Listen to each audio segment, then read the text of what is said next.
Bonjour.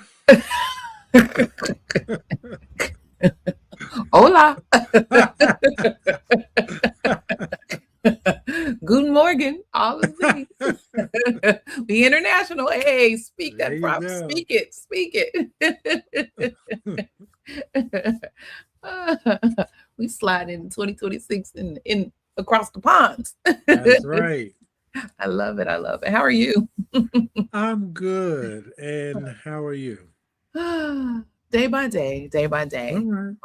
Yeah. So just want to thank everybody for their calls, their texts, their social media posts, their condolences, all of the things. What should have been um or what we were planning for as a very happy occasion with my little granddaughter turning 1, which is that's a whole other conversation because she is off the chain. But anyway, um, my son passed away, and so I'm dealing with all the things, and probably my new normal for the rest of my life. I'll be feeling all the feels, and so it is what it is. But again, thank you all for reaching out and being the support I need. I was, as Mr. Jesse said, yeah, I know you probably doing too many other things, and I was, and probably still am, and probably will continue. But um,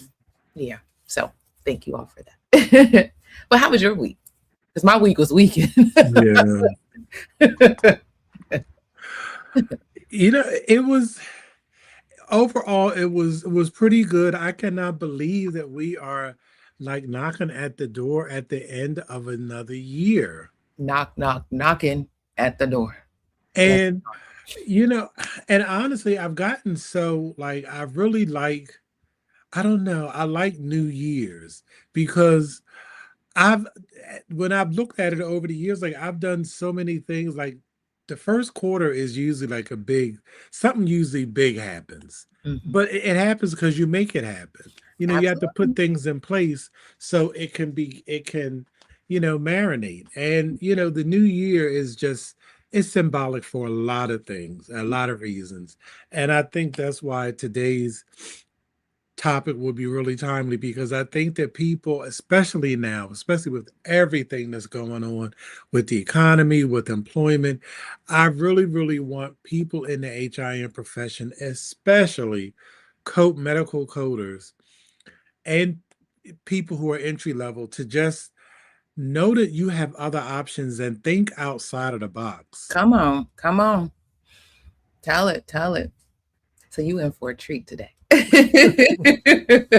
All that to say, you in for a treat.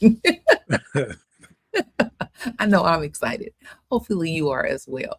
Well, welcome everybody to the Saturday morning tea. Here we brew up the hottest topics in healthcare. We discuss health information, news, education, preparing and being strategic by preparing your next moves and steps for the coming year, certification tips, entrepreneurship, all of the things and everything around revenue cycle at large. So as you come in, don't forget to hit the thumbs up or like button. I'm Clarice Warner, the girl with the pearls, the founder and senior education director of the Professional Reimbursement Network, LLC, where coding education is key. Now, PRN is a healthcare compliance consultancy located in Cincinnati, Ohio, that specializes in revenue cycle and regulatory compliance and education. Now, let me ask, do you know what it takes to be a certified marketable medical coder? Do you? Well, before I introduce my co host, let me share with you information on a free email course on the 5 steps to become a certified marketable medical coder. Are you interested in medical coding, but not sure where to start? And scared of wasting time and resources? Let me help you with the right steps to become a certified, marketable medical coder. Learn more at bit.ly/5stepscoder. Hey, that beat still got me though. You know what? Anytime the beat drop, it's going down. So if you are interested in getting more information about the 5 steps to become a certified marketable medical coder, check the video description for the link. So joining me today is my partner in success. Before you introduce me, I have been meaning to ask you for the longest. Every time I hear that intro, I'm like, Clarice should come up with a line dance for that. And I should and will. You gonna see me, y'all gonna be like, what's she doing? Be like, 2 steps to the right. Hey, 2 steps to the left. All right, hey, continue. I just had to see.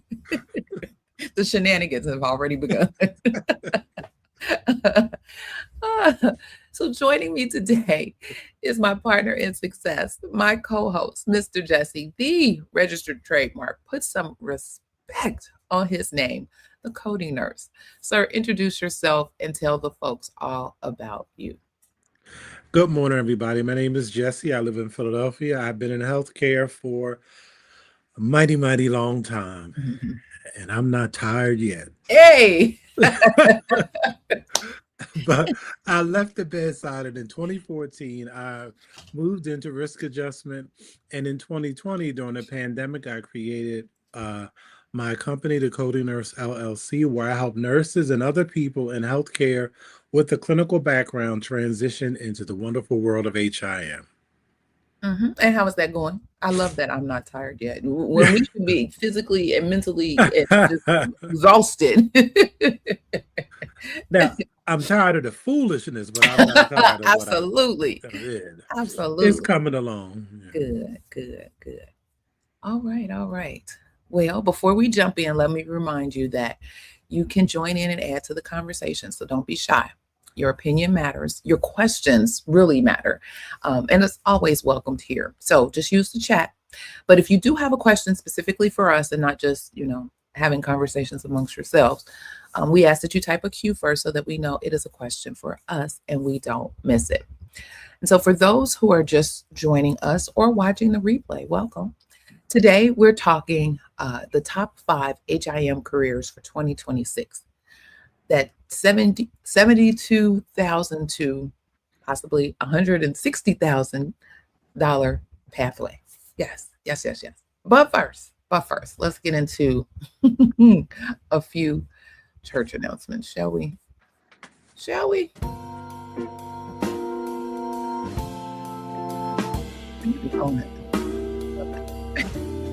Hey.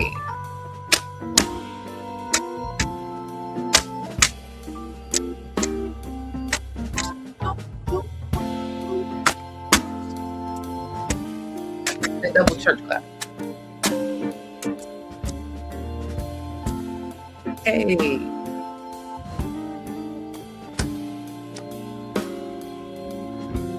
I should have kept my white gloves from the teeth right now.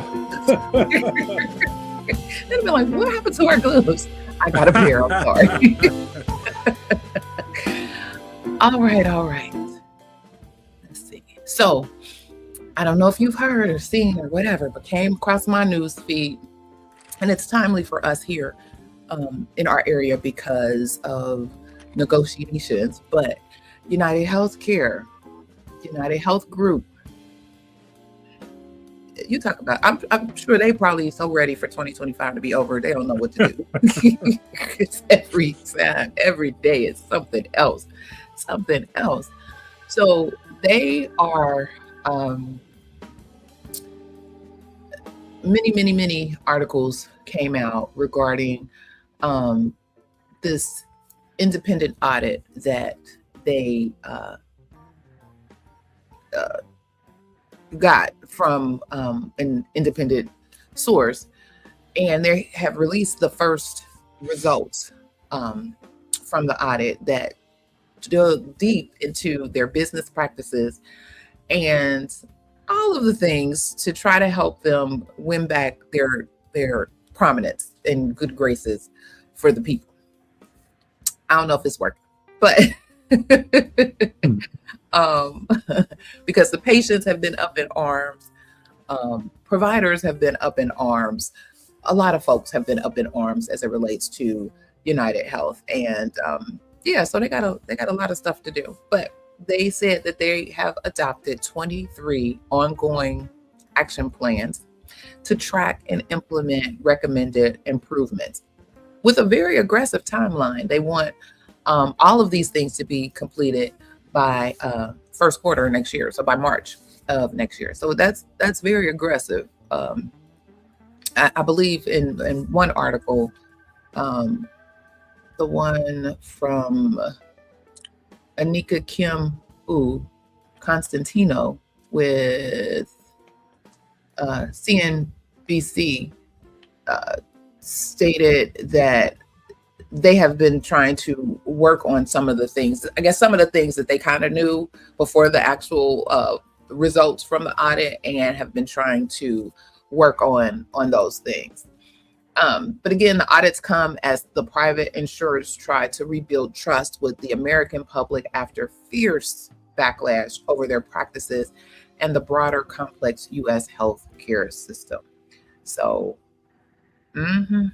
yeah, and a lot of it, some of the things that they saw were not having standardization as it relates to their Medicare Advantage programs, and which we knew that.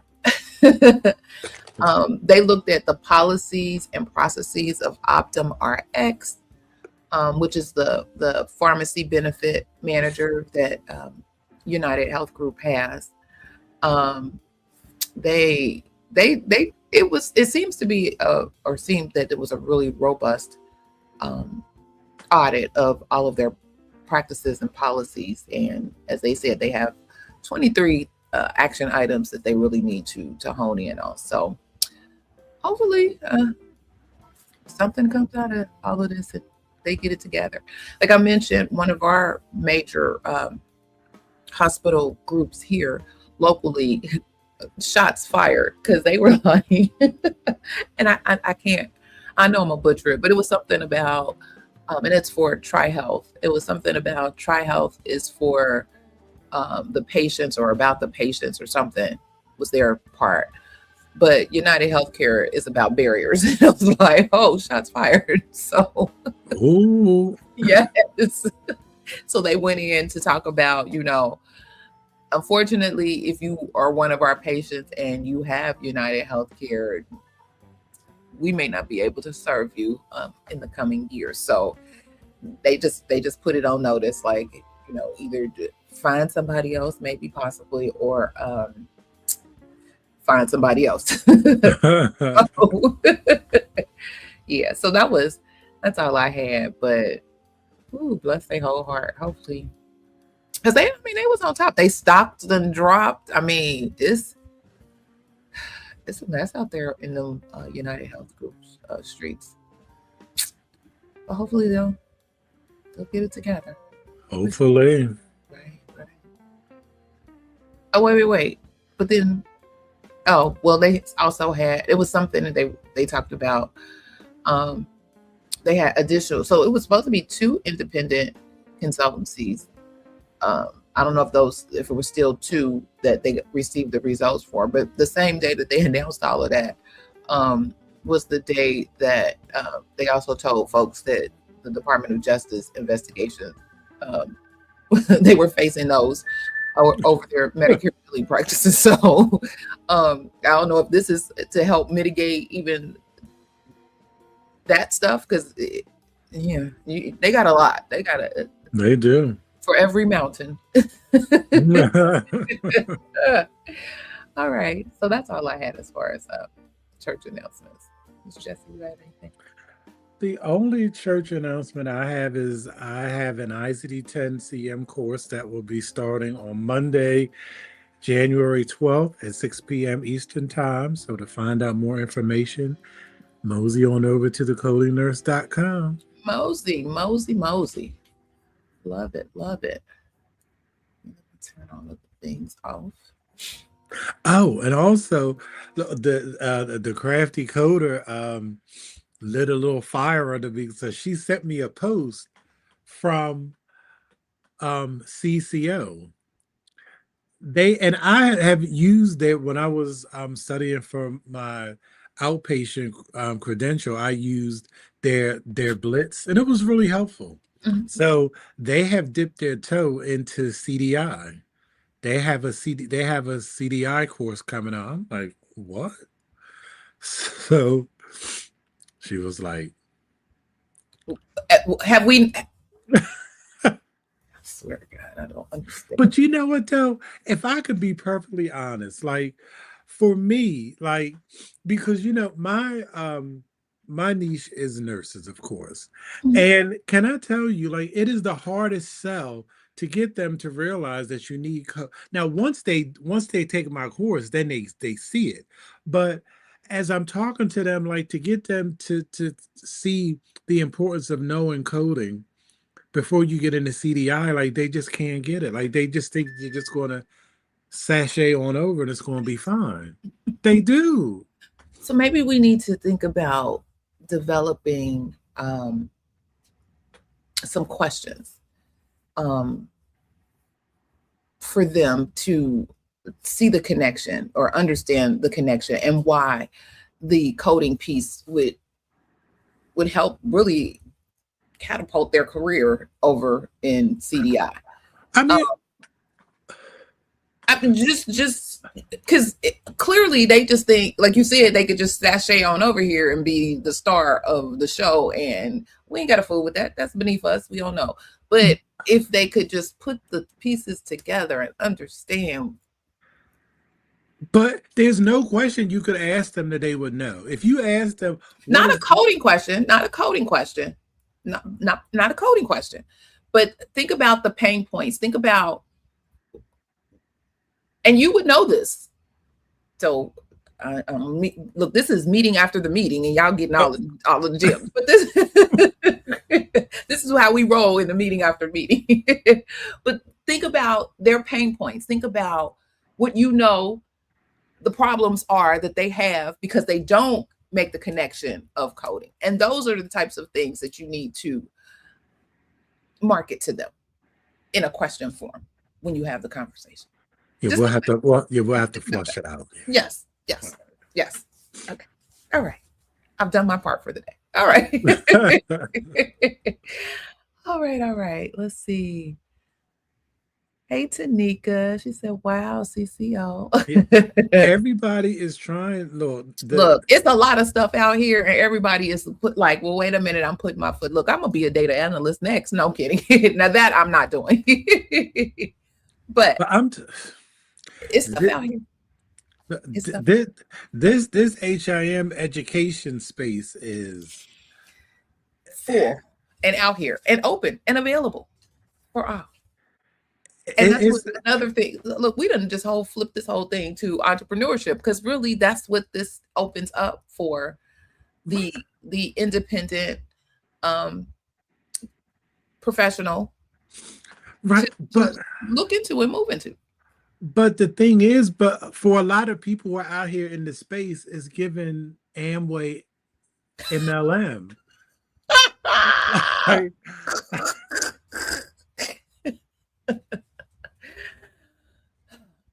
But then there comes another niche. So those of us who know the better or appropriate, let us train you to train them. Let us help. There's some pivots here. There's some pivots here. Because you and that Amway reference got me sick over here. But I remember I had a cousin and I was like, ma'am, if you come over here one more time with these products and or your script, I swear to God, I will not let you in. They make it sound so simple. Right. So there too lies an opportunity for others, especially those sitting back. Those of us who are sitting back like, what are they doing and what are they talking about? And so, because we are so passionate about our profession and the people in it, it just hurts our heart to see when misinformation is provided or steering folks down the wrong path. And so, folks may snatch and grab and get folks initially, but they don't have any comeback. They don't have any substance. They don't have anything to be able to help and gear and steer their career if they come back and say, well, you know what, I got a question about da, da, da, da, da. Oh, they looking like deers in lights. Like, let me write that down because maybe I can find, because I don't. And it's okay not to know, but don't project and present yourself as one who knows when you really don't. And it's okay if you don't, but humility goes a long way. It does. It goes a long way. So keep all of that in mind. I don't want to take up all the time because we'll be here all day. All right, so let the tea spilling begin. So again, you just got a little preview, a little snippet of what happens in the meeting after the meeting. So welcome back to the Saturday Morning Tea, where we serve up the real talk our profession needs. I'm Clarice Warner, the girl with the pearls, and my partner in success, the coding nurse. And hopefully you have your hot brew. I know I got my tea. I told you I ran out yesterday, so I had to go get my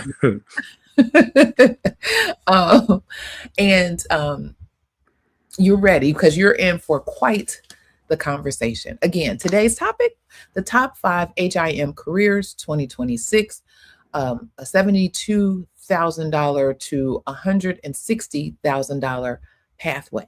And you are in for such a treat today as Mr. Jesse will lead the conversation. So are you ready, sir? Yeah, I have my screen shared. Okay. All right. I need to put it on. Yeah. Okay. Oh, no. Add it to the stage. There we go. All right. So this website, which is linked in the description, is from the Planet Group, and the Planet Group is an HIM staffing company. But I thought it was interesting because they did a 2025 healthcare job report, and it talks about trends, technologies, and talent shaping the industry. So I thought that was a perfect wrap up for 2025 to lead you into 2026 to let you know what they are seeing as a trend. So it talks about how, rapid shifts are in healthcare technology. And I can just say, yesterday I went to the optometrist for the first time in a long time. I was way overdue. And they work from home now. I mean, the tech did all of the work, all of it. Wow. She just, and everything is, the tech was crazy. Like, I went to 5 different stations. She did it all. And then, the only thing that was familiar was the regular old thing where they put that big machine by your eyes. And then there was a little panel that she swung by, and it had a little recording was playing while the optometrist was, I guess, reviewing my information. She popped on the screen. We had a virtual conversation. And she downloaded my prescription, and that was that. All while in office. Yes. Wow. And God knows where she was because she wasn't in the office. But the tech administered all of the tests. Wow. That is the power of HIM and technology right there. And that's only the future. If they're doing it for optometry, my God. What could they do? So this is what really, so I've just been in this whole, I want people to know how to move forward. So this is just like their job orders over the past year. So that's specific to them. That's not important. But right here, understanding healthcare job trends, employment and hiring in healthcare IT. So this is the healthcare industry. Trends are reshaping the demand for skilled professionals who can implement and manage healthcare IT systems. So this is the Planet Group is seeing demand for key roles, including software developers, data analysts, systems administrators, health information technicians, clinical informatics specialists, cybersecurity specialists, and telemedicine support specialists. So what I did yesterday was telemedicine. Absolutely. At its finest. Yeah. So these keys, and I named this topic top 5, but you see that there's more, but top 5 just sounds good from a marketing perspective. Absolutely.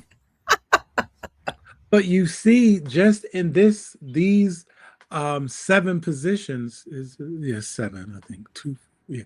So there's so many options. And you don't have to, and even within those options, like healthcare information technician, like for instance, or systems administrators, there's all kinds of systems you can administrate. When you are a health information technician, you could work in many different areas Mhm. because you have a core knowledge that is going to allow you to move around through different sectors in the healthcare industry. So Mhm. it's all about versatility. Mhm. All of these positions, that's what it says to me.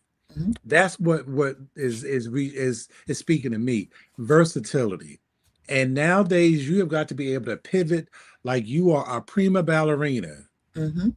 in order to navigate and maintain what's going on, because we know, even because they're even like in a lot of frontline positions, there are even nurses who are being laid off now. Wow. Really? So yep. So the healthcare landscape is really shifting. And I get so it's really a shame. I get disappointed when I read in these forums how you have. I just read yesterday where this one person that was struggling to find a job after passing her certification. She was like she's going to give up, and it's really, you shouldn't, because that information is valuable. Like, you put the time in and you earned a credential, make it work for you, but just you gotta, change starts in the mind. Mm. And you have to know, okay, well, if I can't do this, how can I take this and go somewhere else? What can I do with it? How Mm. can I build on it? And you Mm. don't have to, and when you say build on it, you don't have to spend thousands and thousands and thousands of dollars to do it. Mhm. I mean, I spend money, but when it comes to education, I'm cheap. I try to find, because I'm vetting everybody. Just because you come Oh with my the, God. That you in and of just, itself is an exercise. You learning yes. to vet. Because I am not, trust me, I'm not a victim of shiny object syndrome. Because I can peep talking loud and saying nothing. But Mm. anyway, Come on. these are just these are just some of the roles that are available. Then they were talking about like their job openings, and 46% of their technology placements have been contract roles. And we know, we see all the time that there, especially on job boards like Indeed, there are a lot of jobs that are attempt to hire or contract to perm. So because basically organizations like the Planet Group, they do the heavy lifting for these organizations. They will administer an assessment, they will vet these people. So all the employer has to do is say, "Oh, I want this one, and this one." They pay their little fee, and then if it works, fine. If not, then we just We rinse go. and repeat. That's right. So, then it says 54% of clients sought permanent hires because nobody these positions are not going anywhere. So they want to go through the temp to perm process to get the best and the brightest. I can't hate on them for that. It's a test. Right. It's to see if not only is the candidate or the contracted person a good fit for this organization, and vice versa. Is this organization a good fit for them? So they Exactly. courting each other. Period. Then this is growing demands for healthcare administration and financial support roles. And we know we don't talk enough, even amongst the HIM profession. We don't talk, as revenue is the dirty word in healthcare. But the bottom line is healthcare in America is for profit. Mhm. And you have to be able to, your organization has to be able to pay the bills because that's how they pay you. Mhm. So there, and once again, the market is open. There are a lot of different roles. For example, patient registration and insurance verification. People think that is such that's the first step. That's the first entry into the revenue cycle. And you have people, if that front desk doesn't verify your insurance and this doctor has spent all this time talking to you, organizing tests, even had you do some in-office testing, then come to find out, oh, well, that insurance isn't even valid. Like, what? No. So every step in the healthcare revenue cycle is important, and you cannot downplay healthcare administration and financial support roles. You cannot. They Mm-mm. are the lifeline of healthcare. Absolutely. I tell my behavioral health clients, we actually have to have, because again, similar to a new person who have gotten their certification and they green, they ready, they go, I can do this, da da da da da. They get their license, they get out of the certification, they get out of educate, they're ready. I want to hang my shingle. Here we go. Let's move. Let's roll.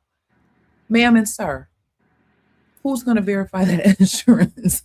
Who's going to schedule those appointments? There's a whole cycle before you get to talk to them, and you got to make sure that that cycle is well oiled and well operated. Because and then after you talk to them, there's a cycle that comes behind you. So getting them to understand the business of healthcare is also sometimes challenging, because they're like, well, I can just put these things. Oh, you can. Okay. Okay. At some point, I'll be like, okay, I'm gonna let you have it. You go ahead. You know better than I do. Then we have claim submission and processing. Oh my God. That's a whole course in itself. Sir. So it says ensuring that insurance claims are correctly prepared and submitted properly. We could just stop right there. That is oh my gosh. Like, you can have your documentation can be on point. That E&M level could be fully documented and fully supported. But if that claim form is not filled out correctly, if you don't have the right claim number, the insurance claim number, if you don't have the right MPI number, somebody in Sheboygan is going to get that money, not the doctor. Like, It's deeper than that. If your taxonomy doesn't match appropriately in all of the things that you've credentialed in, they're gonna be like, we don't know you. No money for you. Right. Look, you can't be a dermatologist billing for, a bladder scan and some crazy foolishness. No. Yep. And the thing is, like, now, because what a lot of people don't understand on the provider side is these payers, they have so much tech to verify and sift out all of this. Like, it's hard now to slip through the cracks. Then we have billing and collections. This is communicating with patients, offering payment plans, and managing collections ensures transparency and improves patient satisfaction while maintaining the revenue flow for healthcare organizations. That is key, because the healthcare that I have, like the system that I used, I never ever had a problem with any of the care that I received, but their billing was terrible. And I was all set to leave. I was just going to switch organizations altogether. And I had to end up coming back because they had a problem billing me, but it was just getting services.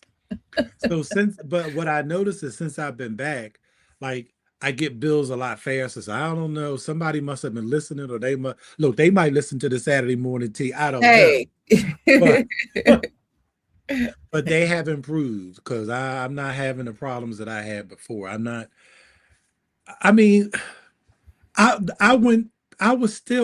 year, I was still dealing with an admission from 2022. Are you freaking kidding me? Wow. Anywho, compliance and regulation. Now, this is your jam. So that's my lane. That's my lane. Staff and providers in general need to stay up to date on healthcare regulations to align billing practices with legal standards while reducing risk of audits and penalties that could disrupt healthcare delivery. That's another thing.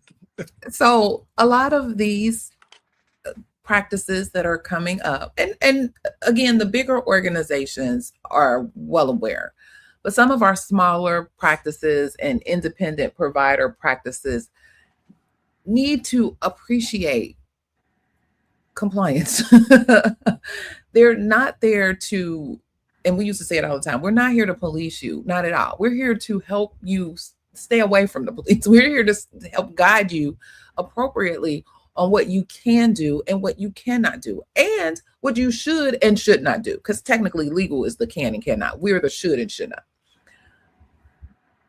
But oftentimes, especially when it relates to the revenue cycle, they have no clue. Oh, well, my friend told me that this is what they've been doing. And so I just decided that, hey, they doing it and they getting paid. This is what I'm going to do. So y'all all going to go to jail together. Y'all all going to get fines and penalties together. Like, at some point, somebody needs to check the fine print. Somebody needs to understand that all of this healthcare is one of the most highly regulated industries that we have here in the United States. And it is that for a reason. Blame your people before you, but it's that way for a reason. And you have to be knowledgeable about what it is. They do not care that you say, well, I didn't know. You should have known. Everything is about what you should have known. When you jumped in this game, you should have got you. I joke all the time about, and I don't know if it's a man thing, but I will say my husband does it a lot. And I've seen other men do it. You give them the box, baby, put this together. They done tore into the box. The thing is pretty much together. They ain't looked at their instruction. You got some extra screws here. Sir, what are these screws and stuff over here? Is it going to fall down? What is happening? But it's together. I'll be like, Lord. By prayer. That's what some of our providers are doing. It's like, well, let's just jump in and put it together, and never ever look at the regulations. Now, you provider specific don't have to be the one that actually goes in, but you need to have the team. You need to have the people who are knowledgeable in that space to assist you. Yeah, it may cost you a few dollars, but it's going to save you way more than what it cost you. Absolutely. Absolutely. I mean, and we talk about it repeatedly on this show, like all the time, about all of these companies. Like, we'll talk about how the companies have to pay back $100 million. It's just craziness, and it's all because of compliance and regulations. The rules are the rules. The rules are the rules, and nowadays it don't even have to be that big. $20,000 may kill somebody's practice. They can't nowadays. Folks can't even afford that. No. And the thing that I don't understand is, like, CMS. It's not like CMS is a moving target where they don't let you know. They put it out there. Put it out there. They give it out to you. They even tell you what conditions they're going to be looking at. So why not just tighten that up? Tighten up. Tighten up. But it could all be so simple. Can't it? Then we have revenue cycle analytics and reporting.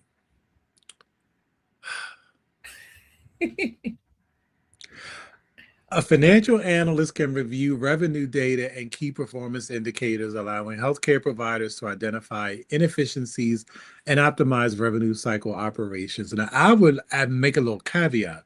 I would say a financial analyst with coding knowledge. Okay, come on now. Can review revenue data and key performance indicators, because what we don't really talk about enough is, I just don't think that a lot of this data is accurate, because a lot of coding is not accurate. So if you have faulty data, you get faulty results. Is that not true? That is true. Garbage in, garbage out. Yep.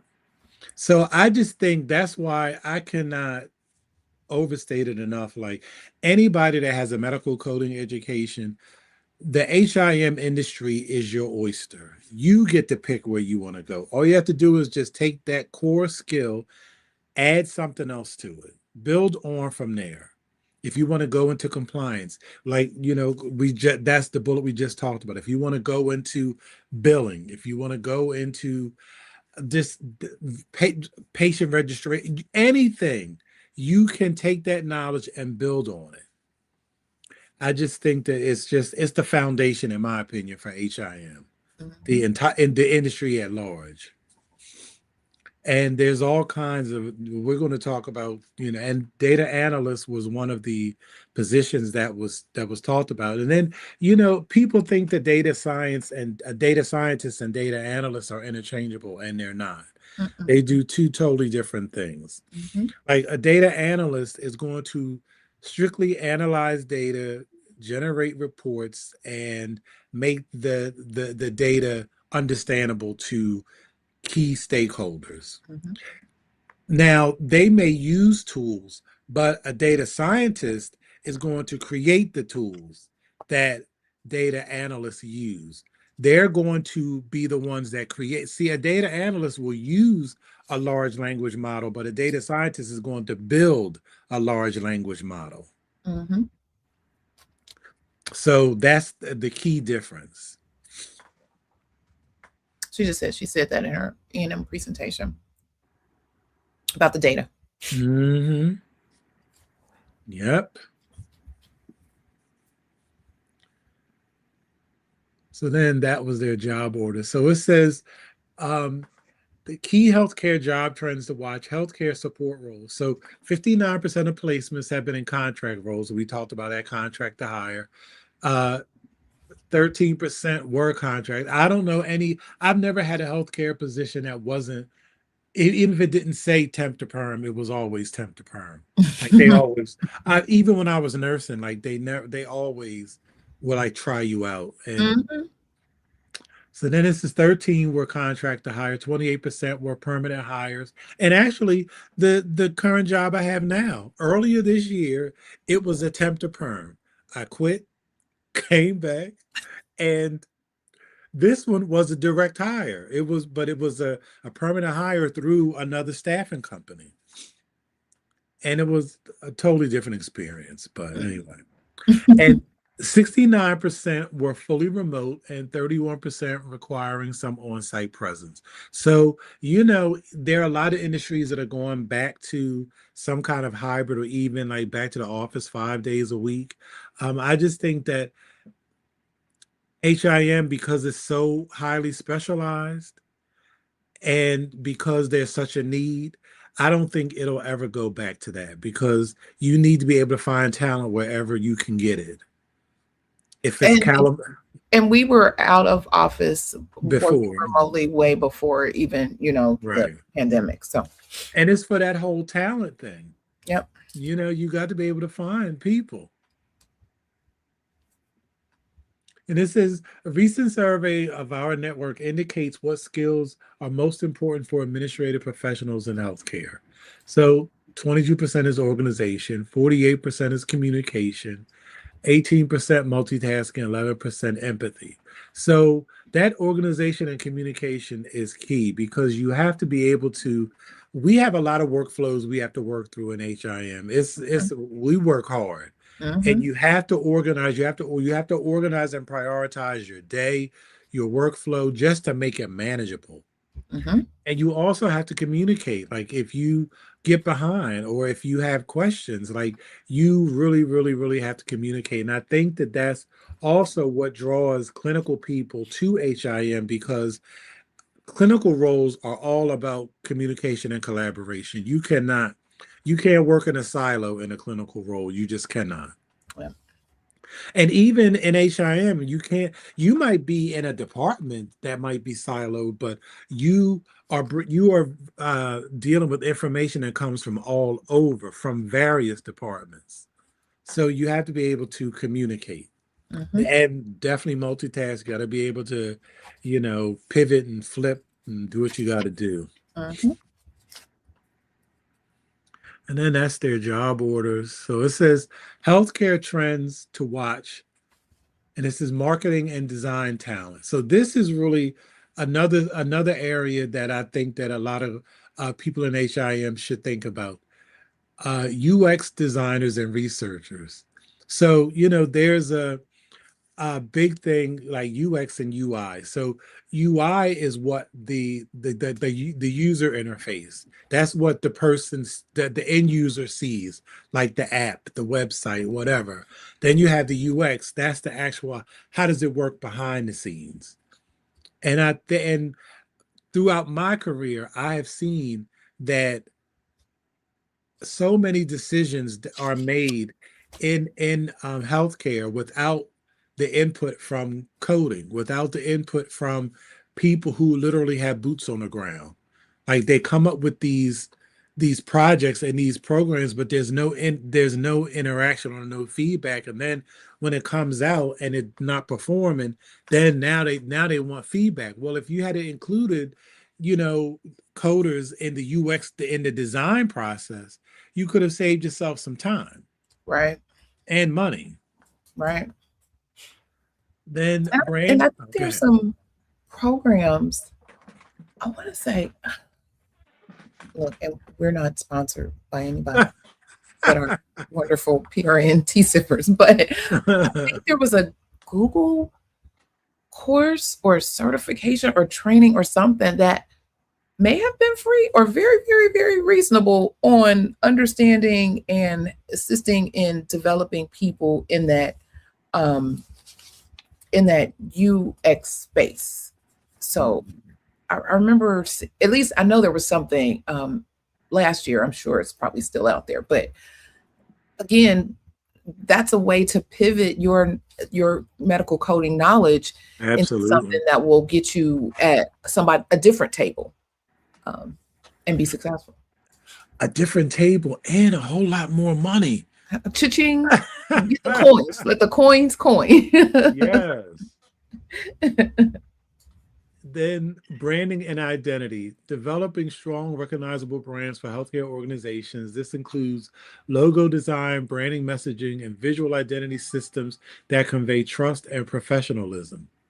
When you interact like that person that is in the front desk in the first part of the revenue cycle, they know what people they talk to the clients, so they know what clients want. They know they can give you a better idea of how to market to that person, how to get that person to or what they even need. Well, a lot of people come to the front desk and they don't have this, or I have to ask them constantly for this.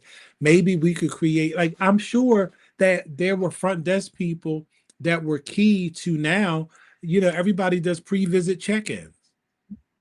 Do you think somebody up in the C-suite came up with that? No. What do they know about the check-in process? That was somebody that was like, listen, it takes us too long to get these people checked in. Why don't we create something where they can at least do it before they get here? So we just have to just maybe do a little light verification, a light review, and then they in. That's right. All of that improves patient service. Yep. and it improves the customer experience. And that is from branding and identity. Like then we get into industrial and product design. So talent with these skills can translate industry needs into functional prototypes, creating cutting edge medical devices and wearables that align with regulatory standards and user requirements. Look at how wearable devices have come from the Fitbit.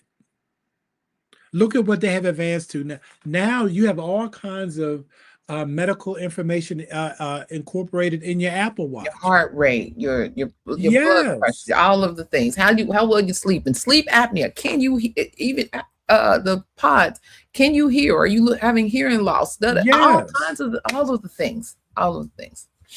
And there's even like I know I get it all the time. I get these messages when I have my headphones on your volume is too It's high. too loud. Or if I'm anywhere at any of these dance parties, I must be near a speaker. It's like you were in a loud environment. You've been in that environment too long. And all of that is product design, but it has a health background. Absolutely. That came from people in HIM. Absolutely. Content strategists and social media managers. So this talent plays a crucial role in differentiating healthcare organizations, crafting narratives and engage audiences, build credibility, and foster strong patient-provider connections. Now, you know who needs a content strategist and social media manager right now is United Healthcare. They need a couple. They need a boatload of them. All right.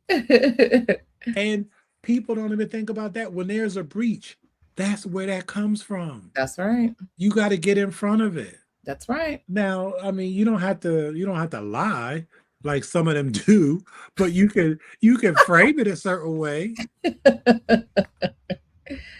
That's right. So I just think this is just a really, so that was the Planet Group. And then I want to get to, because we run out of time, but I want to get to this part. This is the Health Informatics Salary Guide for 2026. This is the Monet. Mm-hmm.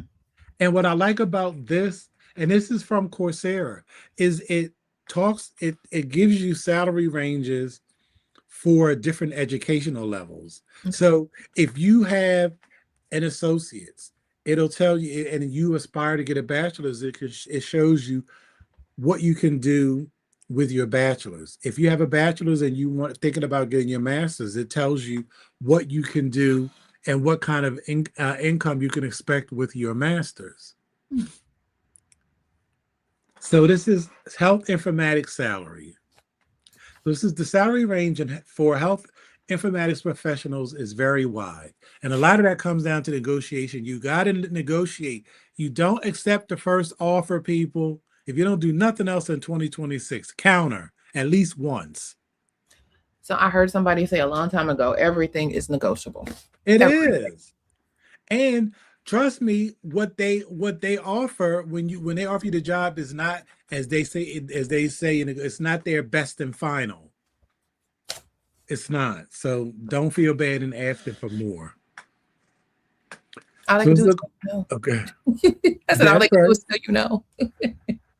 They're not going to say, oh, well, you want too much, we're not going to hire you. It's up to you to, at that point, it's up to you to reject. Yep. So according to Glassdoor, the median total annual pay for registered health information technicians, RHITs, is $90,000 a year. Other healthcare informatics jobs can make more than twice that much. For example, Glassdoor estimates the median total annual salary for informatics directors at $150,000 a year. Now, that goes way above and beyond coding, but that coding knowledge can be a foundation to get you to that based on additional educational attainment. Mm-hmm. It's just the world, the door is open. You just got to decide to walk through it and how you going to walk through it. Mm-hmm.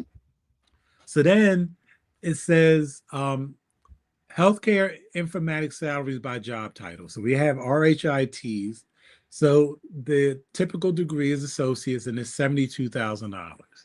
Then you come down to health informatics specialists, $96,000 bachelor's degrees. Most of these are bachelor's. Data analysts, healthcare analysts. And there's a difference because healthcare data is not regular data. So there's a differentiation. And healthcare data, for number one, is a lot more secure, has a lot more regulation because of PHI. Correct. Because nobody care. Okay, if it gets out that Gucci sold 10,000 blue sweaters, who cares? But if people's diagnosis codes get put out, that are associated directly to the person. To them, yes. Mm-hmm. Yep. So then we have informatics managers, informatics directors, and those require masters. So then it says salary for health informatics by education. So you have an associate's in health informatics, and you don't have to necessarily get it in health informatics.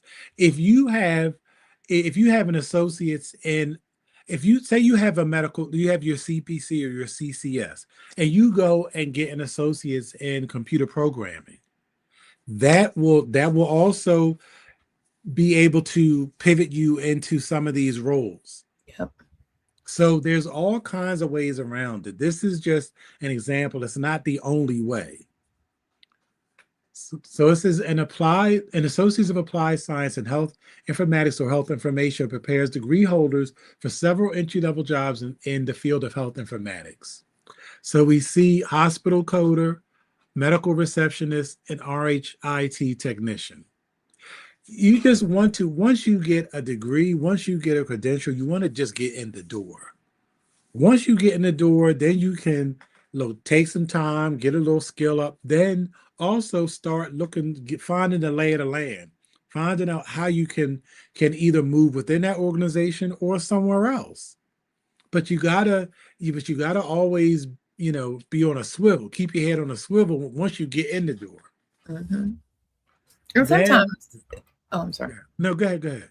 So, and sometimes when you are in that position where you're getting in the door and you are thinking about advancement, either to another position, or especially if you're thinking about advancement within a particular department, and you have the conversations, oftentimes employers are providing at least they're not giving it away like they used to. I'll say that, right. But they are providing opportunities to assist you in getting that additional degree or getting that additional training, especially if they see the benefit to them. Now you got to be real careful, because some of them might, put the clamp on you and be like, well, if we do this, then you're gonna have to commit to this. So you got to be real careful and make sure you read the fine print. And again, it's negotiable. But there is an opportunity where, even though if you have to stay there a year or two or whatever and provide that skill walks away, that skill and that knowledge walks away when you do, and you can take that anywhere and everywhere that you go. There you go. So then we have bachelor's in health informatics. So we see the job titles are like data analyst, health informatics specialist, clinical informatics specialist, and healthcare analyst, and these are their average annual salaries. So you see there's a difference between the data analyst and the healthcare analyst because of the type of information that is involved. And we have a master's in health informatics. So that's going to be an informatics manager, an informatics director, or health informatics consultant. And you see these are some really nice salaries. Yep. So that's all I have. Oh. Well, look at you. Wait a minute. Let me find my thing. I should have had the coins. I need to find the money sign. Cash register. So the coins and the money. Great job. Thank you so much. You did a great job. Hopefully you all walked away with, someone says thank you. Walked away with some things to consider and think about, especially as we're approaching the new year. Y'all know how folks like to put it together resolutions and all of the things, but think strategy. Think, how do I pivot? What is it that I really want to do? Am I comfortable here? And if you are, there's no shame in that either. Be where you, everything ain't for everybody. But if you're not, and you're seeking and you're thinking about, well, what is it that I really want to do? Like, what is it that what's my dream career? What paths do I need to follow? Here's just some information. And these, both of these articles are in the description of the notes. What is it that I like to do? And then what is the pathway that I need to follow? I mean, I know we've talked about our professional organizations and having their pathways or whatever, but this is from kind of an external who are kind of pointing you based on the knowledge that they have, which is a little broader because it's coming from multiple sources, on additional ways to pivot and get into the appropriate pathway for the career that will make your toes curl every day. So thank you. Thank you. This was great, great, awesome information. Yay, yay. I love it. I love it. All right, all right. So with that being said, remember, even out here in this coding community, we're stronger together. So if you're brand spanking new and you're like, well, I just stumbled upon this, I don't even know what all of this is about, keep learning. There's plenty of information out there. Plenty. Plenty of information, and feel free to reach out and ask any questions. We believe in helping and supporting those who are interested in health information every step of the way. Again, while we have our niche in medical coding, we also serve in CDI, we're serving in data analytics, we're serving in billing, we're serving in compliance, we're serving in a lot of the additional things that people kind of stumble into as they, start their career. So ask away. We're here. We're here as a resource for that. So let me put my little screen up there. All right. So join our community of Professional Reimbursement Network, LLC, where we provide, again, ongoing education, compliance updates, and practical strategies for navigating this complex environment of healthcare revenue cycle. You don't have to figure this out alone. And if you're thirsty for fresh perspectives on the healthcare revenue cycle and other areas of health information, by becoming one of the PRNT sippers, you'll join a community of sharp minds who savor the complexities of the healthcare revenue cycle. And as you saw, entrepreneurship, because you got a little peek in how I immediately went in and pivoted. Like, oh no, this is not the time for that. But why slip alone when you can steep in knowledge together? So come, let's spill the tea on industry insights. And here's what you can expect as a valued member of the PRNT Sippers.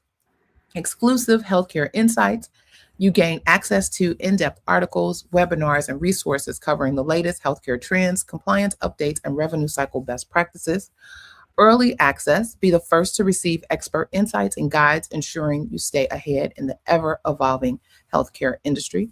And I will put this little plug out there for our 2026. We're gonna dive a little more deeper into the world of AI and what AI can do for you. Personalized support. Enjoy direct access to our team of experts for guidance on medical coding, compliance issues, and revenue cycle management. We're here to answer your questions and support your professional growth. And my favorite, the community connection. Join a private community of healthcare professionals where you can network, share experiences, and collaborate on finding solutions to common challenges. So by supporting us, you're not only advancing your healthcare knowledge and career, but also contributing to the success of the Professional Reimbursement Network, LLC, which is a resource that empowers healthcare professionals like you to thrive in their roles, goals, and dreams. So thank you for considering becoming a member of the PRNT Sippers. And for as little as $1 per month, there's levels, but as for as little as $1 a month, you can join the community. Actually, you can join the community for free, but there are levels. Check out the link in the description of the video for more information, or you can go to bit.ly/the PRNT Sippers for information on the various tiers and what we have to offer. Again, your support means the world to us, and we look forward to helping you excel in the world of health information and revenue cycle. You know what? I forgot to put my little QR code thing up here. I'm flipping. There we go. All right. So, Mr. Jesse, great job. We had a wonderful time understanding all of the things that could possibly transition us into 2026 with wonderful career opportunities and in the bag and the coins in the bag and all of the things. So we want to thank you for for presenting today. I appreciate that. And then we also want to thank our Saturday Morning Tea family for spending your Saturday morning with us. And we know your Absolutely. time is precious, and we don't take it lightly that you chose to spend it here at the Saturday Morning Tea. Again, we're all about building a community of savvy, informed, marketable healthcare professionals. So again, like, share, subscribe, and comment, and let's grow this community together. Mr. Jesse, do you have any closing thoughts? No, just I'm glad to help and pitch in when I can. We appreciate you. Well, Tea family, as we wrap up today's episode, I want to take a moment to thank you. Thank you for showing up every Saturday morning, for bringing your curiosity, your questions, and your commitment to excellence in this field we all love. We've had such a wonderful year together, breaking down complex regulations, breaking down other folks' intentions, diving into compliance issues, exploring the latest in coding and auditing, and just connecting over our shared passion for health information and healthcare integrity. Now, I do need to let you know the Saturday Morning Tea is going to take a little holiday break. We'll be dark from December 21st through January 4th, while we recharge our batteries and get our strategies together and refill our teacups and maybe add a few more pearls to the collection. Again, I said we're going to do some things around AI, but mark your calendars. We'll be back Saturday, January 10th, ready to kick off 2026 right with fresh content, expert perspectives, and all the industry updates you rely on us for. In the meantime, if you need your Saturday morning fix during the week, you can always catch up on past episodes. You can find the Saturday Morning Tea and a few moments with Clarice Warner on our YouTube channel at PRN Coding EDU. Again, that's PRN Coding and then EDU. Also over at Mr. Jesse's The Coding Nurse channel. Am I saying it right? Yeah. Yes, The Coding Nurse. Plenty of information over there regarding the Saturday Morning Tea, as well as the different offerings that he has in store for those clinical professionals trying to get over here in the health information field. But our full archive is available and waiting for you anytime, anywhere. So I'm wishing you a peaceful, restorative, and I have to say it, compliant holiday season. So again, thank you so much for being part of this incredible community that is growing. It's growing every day. I love it. I love it.